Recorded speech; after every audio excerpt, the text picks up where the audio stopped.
I'm a fifth-generation Californian, so you have a special place in my heart. And as a parent and teacher, I cannot stand by and watch our schools fail our children when I believe I know what to do to fix our schools. In an upside-down economy, with upside-down mortgages and an upside-down educational system, our schools are in crisis. And as an educator for over 30 years, I know what to do to fix our schools. I taught in both Los Angeles and Orange counties, in mostly public schools, but also in the California Youth Authority with gang members. So there are no surprises for me. Now, some of the things I believe we need to do to fix our schools are first to reduce the school dropout rate. California has a 50% dropout rate throughout the state. It is 60% in LA County. Dropout prevention is crime prevention.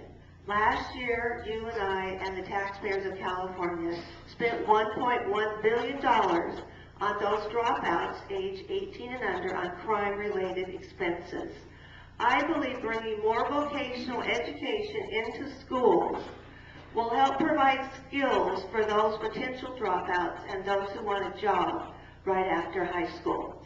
And secondly, safe schools will help to provide a good learning environment for students who sometimes feel that they don't want to come to school because it's not safe. And I had that experience as a teacher. I taught in an at-risk campus in one of the lower performing districts of the state.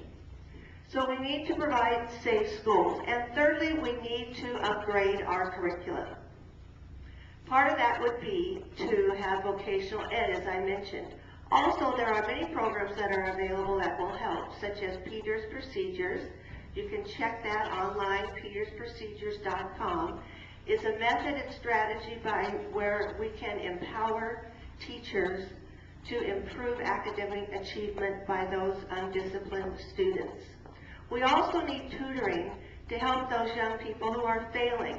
In the lower performing districts, 60% of students are failing math or have a D, and they need to have intervention. There's RTI, but also there are tutoring programs, and the other day I looked at a math program that can help very much in this way. And now many of the districts we are finding are up to speed with the capability to use computers. So this is a possibility as far as intervention and increasing the academic achievement of students. And another issue is the idea of bringing large districts or mismanaged districts into compliance. For instance, there is one large district in the state that spends around 55% of its money on administrative costs, where there are many others around the state who only spend 10 to 15%.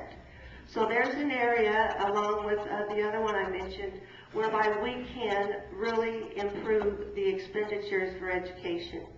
Now, I have been speaking at tea parties since the beginning because I believe that our legislature has overtaxed and over-regulated Californians and businesses, and they have sent businesses packing to other states, taking their money with them.